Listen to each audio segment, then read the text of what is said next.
그가 찔림은 우리의 허물 때문이요 그가 상함은 우리의 죄악 때문이라. 그가 징계를 받음으로 우리는 평화를 누리고 그가 채찍에 맞음으로 우리는 나음을 받았도다. 이사야서 53장 5절 말씀. 그가 채찍에 맞음으로 우리는 나음을 받았도다. 제가 어릴 때 살던 고향집에 그 족자라고 아시나요? 말씀 족자. 이렇게 이렇게 천으로 된 건데 이렇게 걸어놓는 게 있었어요. 하나 걸려 있었는데 그 위쪽에는 가시면류관을 쓰고 십자가에 달려서 피를 흘리고 계시는 그 예수님의 그림이 그려져 있고, 아래쪽에는 제가 방금 읽은 이 이사야서 말씀이 적혀 있었습니다. 그 말씀 족자는 저희 아버지가 오살리 그 기도원에서 그 성령 체험을 하시고 그 기념으로 사다가 걸어 놓으신 거였어요. 저희 어머니는 그 3대째 신앙을 지켜온 독실한 크리스찬이셨고, 저희 아버지는 그 복음과는 전혀 상관이 없는 그냥 막 살아오신 분이셨습니다. 그 산 중턱에서 당시 작은 목장을 운영하셨는데, 목장은 그 휴일도 휴가도 없고 매일 반복되는 중노동의 현장이었습니다.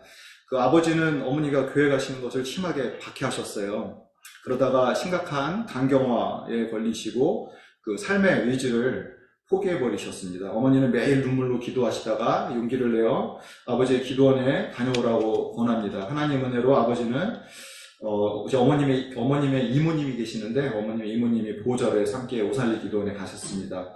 믿음이 전혀 없으셨던 제 아버지는 하나님이 있다면 나 좀 어떻게 해보라, 믿을 만한 것을 보여달라고 기도했다고 합니다. 금식기도 기간이 끝나가던 날에 최자실 목사님이 그 안수기도를 해주셨는데, 그 아버지 말씀에 따르면 하늘에서 1000만 볼트 이상의 그 불이 머리로 떨어져서 성령이죠. 온 몸을 관통하고 밤새도록 대굴대굴 부르면서 회개를 하셨다고 그래요. 그래서 완전 다른 사람이 되셔서 돌아오셨어요. 제가 초등학교 1학년 때의 일입니다. 그날부터 저희는 매일 강제적으로 말씀을 읽고 매일 밤 가정 예배를 드려야 했고, 예배를 빠지거나 소홀히 하는 것은 절대 용납되지 않았습니다. 지금도 계속되고 있어요. 저희 가정 모이면 무조건 예배부터 드립니다. 아버지의 간경화는 완전히 치유되었고, 주변 교회 간증을 다니며 아픈 분들을 위해 기도할 때는 신유의 은사가 나타나기도 했습니다. 그 동네에 홍역과 볼거리병이 크게 유행해서 제가 한 초등학교 1, 2학년 때 했던 것 같아요. 어린 저도 목이 많이 붓고 열이 막 펄펄 나가지고 잠도 못 자고 있는데, 아버지가 약도 안 주고 병원에도 안 데려가고 저에게 밤새 기도를 해주셨어요. 손 얹고 기도해 주셨는데, 신기하게 그 다음날 저는 열이 완전히 떨어지고 멀쩡해졌습니다. 동네에서 그 또래 중에 저만 학교에 빠지지 않고 개근할 수 있었고, 아버지는 그거를 저한테 여러 번 말씀하셨어요. 넌 하나님이 만지신 사람이다. 하나님의 손길이 임했던 사람이다. 그래서 말씀하셨고, 저한테 물어보셨어요. 주소가 너 누가 고쳐주셨니? 그래서 저는 자신있게 대답했죠. 아빠가 고쳐주셨다고. 혼났습니다. 주소가 너 하나님이 고쳐주신 거야. 하나님이 고쳐주셨다는 것을 절대 잊지 마라. 하나님 너를 네 평생 사는 동안에 너의 몸에 하나님의 손길이 닿았던 것을 절대 잊지 말아라. 아버지는 아주 단호하게 여러 번 말씀하셨어요. 하나님 은혜로 저는 아주 건강하게 성장했습니다. 산 중턱에 살았기 때문에 물과 공기가 아주 깨끗했고 먹는 모든 것이 유기농이었습니다. 아파서 병원에 간 적이 없습니다. 그리고 하나님 은혜로 제가 회사에 입사를 했는데 23년 전 일이에요. 그 회사에 가면은 이제 그 종합검진을 받잖아요. 건강검진을 받았는데 심전도에 이상이 있으니 심장이 빨리 뛰면 응급실로 가라는 내용이 적혀 있었어요. 23년 전에. 제가 제 아내만 압니다. 제가 아내한테 얘기하고 오진이라고 했어요. 제가 오진이라고 확신했습니다. 왜냐면 너무 건강했기 때문에. 돌팔이들. 그래서 그 매년 반복되는 심전도 검사에서 거의 대부분 정상이었고, 가끔 부정맥 의심, 심장 발작 의심, 이런 의심자가 나왔는데 다 오진이라고 했어요. 제가. 무시하고 살았습니다. 그러다가 이제 나이가 좀 들고 40대 중반이 꺾이던 3년 전, 아주 조금 심장이 빨리 뛰는 증상이 있었어요. 사실은 아무한테도 얘기하지 않았습니다. 근데 금방 정상으로 돌아왔어요. 심장이 좀 빨리 뛰다가 돌아오고. 그래서 그냥 조금 피곤해서 그런가 보다, 그리고서 무시하고 살았습니다. 그런데 그 빈도가 조금씩 늘어나고 지속 시간이 조금씩 길어졌어요. 그래서 올해 초에는 좀 이상한데 그래가지고 3월쯤이었던 것 같은데, 동네 제 아이프가 하도 병원에 가보라 해서 심장이 빨리 뛰어가지고 얼른 병원에 갔어요. 근데 심장이 빨리 뛰어서 병원에 가면 도착하자마자 심장이 그 안정됩니다. 네, 병원에 가서 심장 초음파를 해도 심전도를 해도 안 나와요. 너무 건강하네요. 심장이 아주 건강하다고. 아무 조치를 할 수 없었습니다. 올해 6월 말일이었어요. 6월 30일 날 출근했는데 그날도 아침부터 심장이 좀 빨리 뛰었습니다. 저를 보던 그 우리 후배 직원이 팀장님 안색이 너무 안 좋아요. 이상해요. 병원에 얼른 가보세요. 그래서 심장도 뛰고 그래서 그 사무실 근처에 있는 심전도 검사가 가능한 병원으로 얼른 갔어요. 근데 그날은 심장이 병원에 도착했는데도 더 빨리 뛰는 거예요. 굉장히 빨리 뛰었습니다. 이러다 죽을 수도 있구나 생각이 정도. 병원의 그 의사, 간호사 모두 엄청 당황했습니다. 자기 병원에서 제가 죽을까봐 당황한 것 같아요. 자꾸 대학병원 응급실로 가라고 했습니다. 근데 전 도저히 갈 수가 없어서 심장이 너무 빨리 뛰어가지고 그래서 여기서 좀 있게 해주세요. 그래서 간신히 거기서 주사 맞고 약 먹고 한참 이제 안정을 취하고 심장이 다시 그 안정을 취하고서는 이제 좀 안정이 되었어요. 근데 의사가 제가 써달라고도 안 그랬는데 진료 의뢰서를 써주더라고요. 진료 의뢰서를 써주면서 반드시 즉시 조속한 시일 내에 대학병원에 가서 진료를 받으라고 했습니다. 진료 의뢰서를 보면서 처음으로 이제 저의 병명을 공식적으로 알게 됐어요. 상심실성 빈맥. 상심실성 빈맥인데 부정맥의 일종으로 심장 발작에 의해서 갑자기 심박수가 올라가는 그런 질환입니다. 그래서 인천에서 유명한 가천대 길병원에 연락을 했는데 1개월 이상 그 예약이 차 있어서 외래도 8월이나 돼야지 잡힌대요. 그래서 제일 빠른 날짜 해달라 했더니 8월 2일로 예약을 해줬습니다. 직장 동료들한테 밥 먹으면서 나 길병원에 8월 초에 예약했다고 그러니까 그 검사에서 심상 수술이 필요하면 이왕이면은 더 큰 병원, 더 안전한 데서 해야 되는 거 아니냐고 서울대병원 이런 데 알아보라고 하더라고요. 그래서 저 아무 기대 없이 서울대병원 홈페이지에서 외래 예약을 이렇게 알아봤어요. 그랬더니 이상하게 7월 10일 오전에 빈자리가 딱 하나 있는 거예요. 그래서 얼른 예약을 했습니다. 그래서 우리 직장 동료들한테 다음 주에 나 서울대병원 외래 간다 했더니 다 놀라는 거예요. 아니 길병원이 1개월 걸리면 서울대병원은 3개월에서 6개월 정도 걸린다 그러더라고요. 네, 예약이 외래도 그렇게 힘들답니다. 꽉 차가지고. 그래서 7월 10일 날 제 아내하고 같이 서울대병원에 최의근 교수님, 저희 주치의 최의근 교수님과 상담을 했는데 그 병원에서 제가 이제 받았던 그 CD 자료, 그 심전도 자료를 보더니 그 일말의 망설임도 없이 전극 도자 절제술을 해야 된다고 그럽니다. 전극 도자 절제술.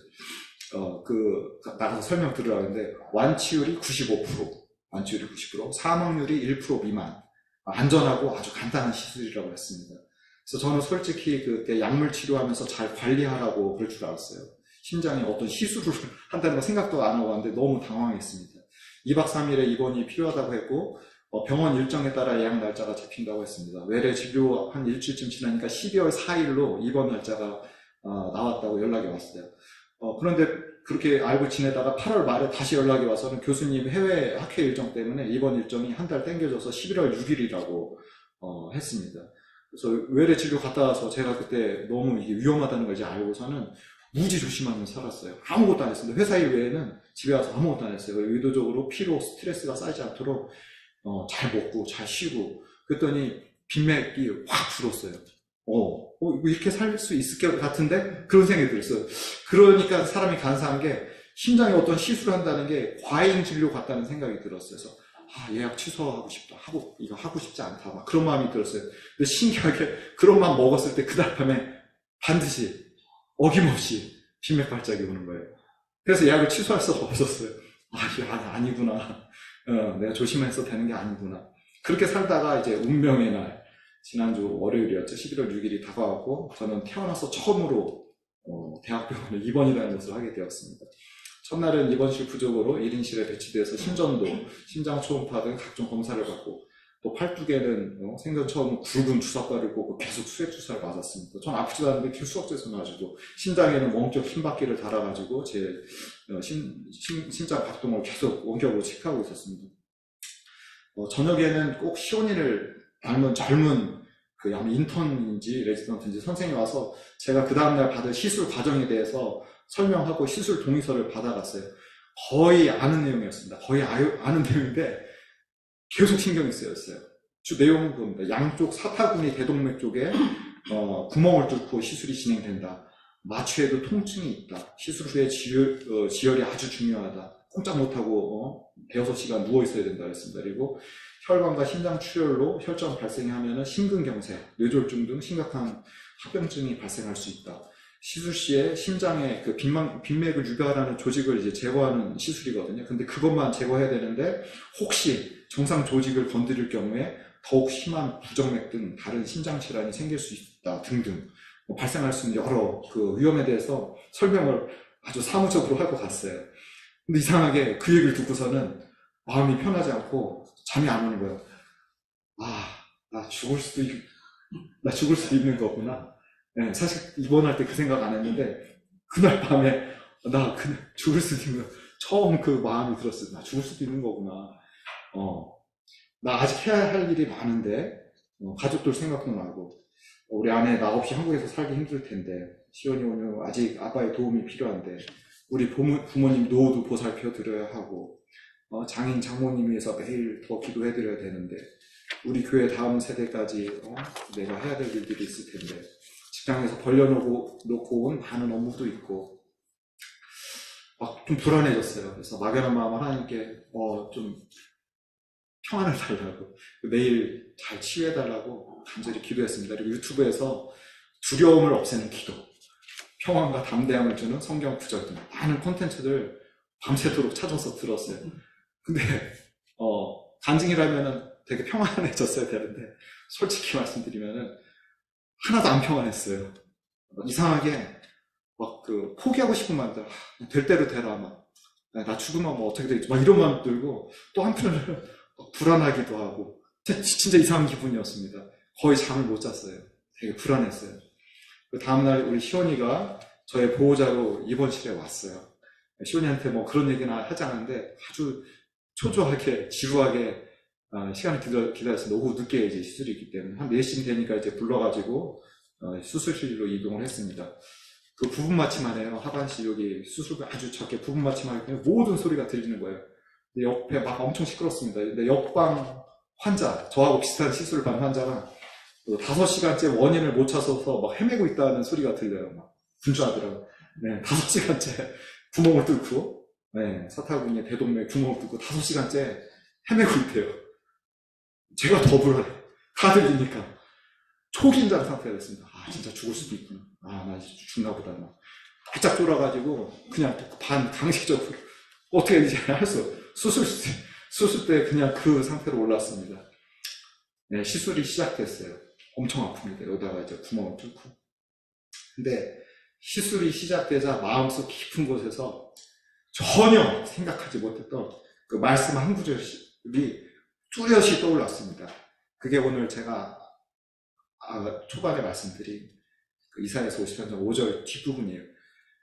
그가 채찍에 맞음으로 우리는 나음을 받았도다. 이 구절이 저도 모르게 마음속에서 입술에 계속 되어지는, 그가 채찍에 맞음으로 우리는 나음을 받았다. 그가 채찍에 맞음으로 우리는 나음을 받았다. 계속해서 이 말씀을 되뇌었습니다. 저도 모르게. 그런데 그 말씀을 계속 되뇌우니까 마음이 그때서 평안한 거예요. 마음이 평안해지면서 채찍에 맞아서 진짜 온몸이 만신창이가 되신 예수님의 모습이 선명하게 보이는 겁니다. 그리고서 눈물이 막 나는 거예요. 제가 막 울었습니다. 왜 그렇게 눈물이 나는지. 그제서야 주님이 저를 치유하시기 위해 모든 발걸음과 일정을 인도하셨다는 것이 믿어졌어요. 사실은 인도해 주셨는데 제가 하나도 안 믿고 입원한 것 같아요. 그때서야 믿어졌어요. 시술 받고 있는데 그 말씀이 그때 그 말씀이 저를 평안해 주셨고, 밤새도록 유튜브에서 찾았던 말씀들 하나도 위로가 안 됐어요. 네, 제 마음속에서 주님이 주신 이사야서 53장 5절 그 뒷부분 말씀이 저를 평안하게 해주셨고 저한테 하나님 치유하고 계신다는 확신을 주셨습니다. 그게 믿어졌어요. 한참 이제 시술이 진행됐습니다. 근데 1시간도 안 됐는데 그 집교의 선생님이 원인을 찾은 것 같다고, 원인을 찾은 1시간도 안 됐어요. 벌써 시온이한테도 한 2-3시간 걸릴 거야 라고 저도 그렇게 설명 들었습니다. 평균 3시간, 목사님께도 3시간 걸릴 거야. 1시간도 안 됐는데 원인을 찾은 것 같다고. 그러니까 막 장비를 막 이렇게 접하니까 심장이 막 빨리 뛰었다가 천천히 뛰었다가 막 그러면서 바쁘게 막 시술을 합니다. 그리고서는 빈맥 유발 회로라고 그러더라고요. 그 원인을 잘 제거했다고. 그래서 선생님이 꼭 예수님이 저를 위로해 주신 것 같은 말씀.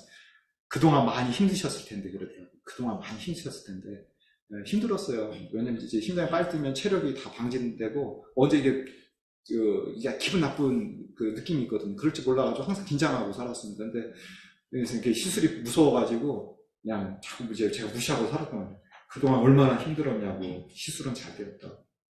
수술 밖으로 이동되고 시온이가 집교회 선생님의 설명을 듣고 저에게 왔습니다.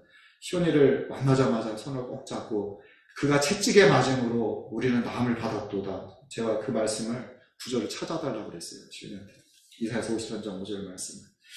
5시 가까이 지혈을 하고 나서 조금씩 움직이고 있었고 하나님 은혜로 여러 가지 검사를 받고 수요일날 예정대로 태어날 수 있었습니다. 제가 이제 성도님들한테 뭐 걱정도 하시고 그래가지고 말씀도 안 드리고 또 이미 이제 시술을 받고 또 기도해 주셨기 때문에 보고 차원에서 간증에 이제 제 이번 짧지만 또 더 큰 수술이나 아픔을 또 병을 지금 갖고 계신 분들한테는 좀 부끄럽지만 다 있는 그대로 말씀을 드렸고, 제가 조금 부끄럽지만 이 짧은 경험을 통해서 깨달음과 그 감사를 잠깐 나누려고 그래요. 그래서 어제 간증을 생각하다가 6개의 그 키워드로 정리를 해봤습니다. 이게 누워있으면서 생각했던 주님이 주신 마음들인데, 첫 번째 키워드는 일상의 행복과 감사입니다. 일상의 행복과 감사. 저는 짧은 입원 생활을 했잖아요. 근데 거기서 오랫동안 입원하고 계신 분들, 또 저보다 훨씬 중한 수술을 받고 계신 분들을 많이 봤어요. 입원실에서.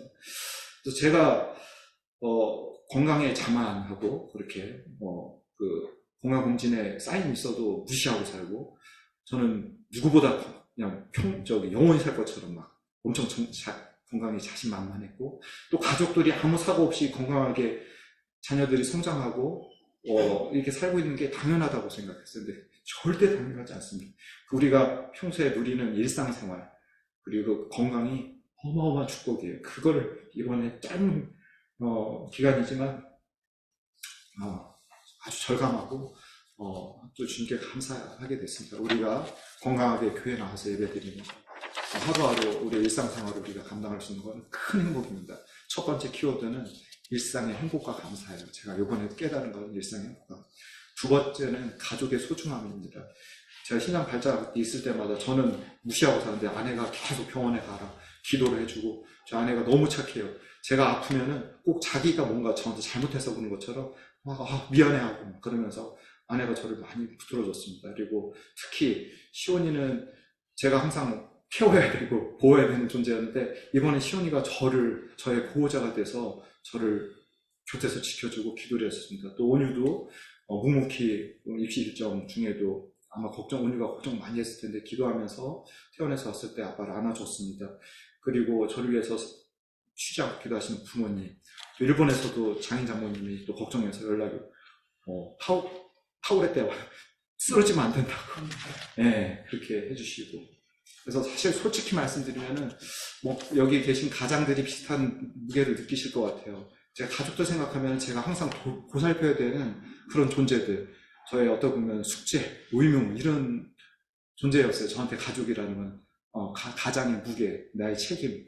근데 지금 제가 이번에 보니까 아니더라고요. 가족은 누가 아프면은 다 같이 사사할 때, 같이 서로 연약한 존재고 저도 연약한 그냥 가족의 일원이라는 것을 이번에 진짜 절감했습니다.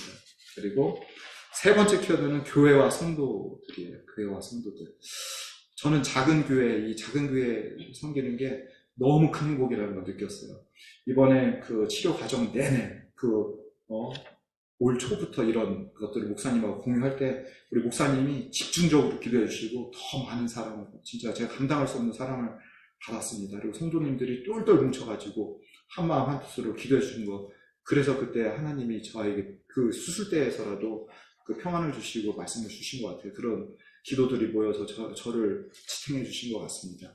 그 교회 공동체가 꼭 필요합니다. 교회 떠나서 신앙생활 하지 마시고 교회 우리가 모여야 돼요. 모이고 서로 돌봐야 된다는 것을 이번에 아주 절감했고, 정말 우리 최고의 교회, 최고의 목사님, 최고의 성도들을 허락하신 하나님께 감사하며 이 교회의 더 소중함을 깨달았습니다. 제가 세 번째 깨달은 거고요. 네 번째 키워드는 믿음의 주체예요. 믿음의 주체.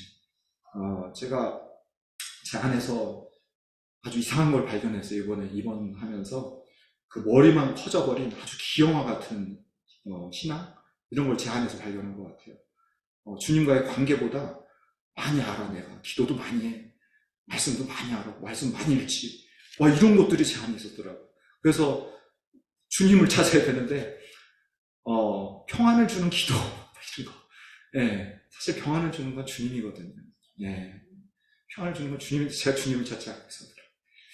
그것을 제가 이번에 절감했습니다. 마치 마법 주문을 외우듯이 기도를 하고 있었더라고요. 말씀도 그렇게 본 게 아닌지 회개를 했습니다. 믿음의 주요 또 온전케 하시는 이 예수를 바라보자. 히브리서 10장 2절. 우리의 그 믿음의 주인은 우리가 아니에요. 예수님입니다. 예수님 놓치면은 우리 신앙은 아무것도 아니라는 것을 이번에 깨달았습니다. 우리 모두 예수님 놓치지 말고 살아갑시다. 다섯 번째 키워드는 살아계신 하나님, 역사하시는 주님입니다. 올해 초 우리 교회 성구 출애굽기 15장 26절 치료하신 하나님 말씀을 받았을 때 솔직히 저는 건강에 자신만만한 놈이라 우리 아프신 마승하 전사님이나 진짜 손재현 선교사님이나 더 연약한 성도들을 위한 말씀이라고 생각하고 중보기도하라는 말씀으로 그걸 사실 받았어요. 그리고 그 말씀은 그분들한테만 적용하고 있었습니다. 그리고 어릴 때 봤던 이사야서 말씀도 우리 아버지한테 주신 말씀으로 저는 받았어요. 하나도 저의 말씀을 생각하지 않았어요. 근데 이번에 저의 치료 과정을 쭉 돌아보니까 다 저한테 주신 말씀이었어요. 올해 하나님이 저를 치유하기를 계획하고 계셨고 저를 치유하셨고 또 아버지에게 주셨던 그 말씀은 대를 이어서 저를 치유하시는 말씀이 되었습니다. 그래서 지금 눈치채셨을지 모르지만 저만 사실 부정하고 있었고 저의 치유의 그 과정을 하나님이 인도하고 계셨어요. 최첨단 장비, 최고의 의료진, 가장 빠른 시술 일정, 아무도 부정하지 못하고 벌써 다 그랬어요. 주님이 치료해 주셨습니다. 제가 고집 부리고 치료 안 받았으면 아니면 치료가 늦었다면 어떻게 됐을까요? 그런 생각도 듭니다. 입체적인 주님의 손길, 우리가 그냥 믿음을 갖고 그냥 막연히 사는 게 아니라 우리의 삶, 우리의 건강에 세심하게 주님이 관여하고 계시고 관심을 갖고 계시다는 것을 이번에 아주 뼈저리게 느꼈습니다. 그리고 우리 아버지가 어릴 때 주서봐 너 누가 치유해 주셨니? 이렇게 질문이 주님이 저한테 지금 너 누가 치유해 주셨니? 하나님이 치유해 주셨습니다. 하나님이 치유해 주셨습니다. 제 그 고백을 받기를 원하셨던 걸 제가 느낍니다. 그리고 시술이 끝날 때 제가 좀 부끄럽지만 6째 키워드는 제 기도 제목인데요. 마지막 심장 박동까지 6째 키워드. 시술 끝나고 심장 박동이 이제 안정됐을 때 주님께 드린 부끄러운 기도입니다. 주님 저를 치유해 주셔서 감사드립니다. 그동안 많은 은혜와 축복을 주셨건만 감사하지 못하고 맡겨주신 것에 의무감으로 또 부담감으로 갖고 살아왔습니다. 주님 용서해 주세요. 제 심장에 주님의 사랑을 부어주세요. 성령님 제 마지막 심장 박동까지 인도해 주세요. 맡겨주신 가정, 교회, 직장 또 많은 영혼들 주님의 사랑으로 감사함의 기쁨으로 잘 섬기게 해주세요. 때때로 주님을 놓치되 저를 포기하지 마시고 이 순간의 은혜와 그 고백을 회복시켜 주세요. 예수님의 이름으로 기도드립니다. 할렐루야. 감사합니다.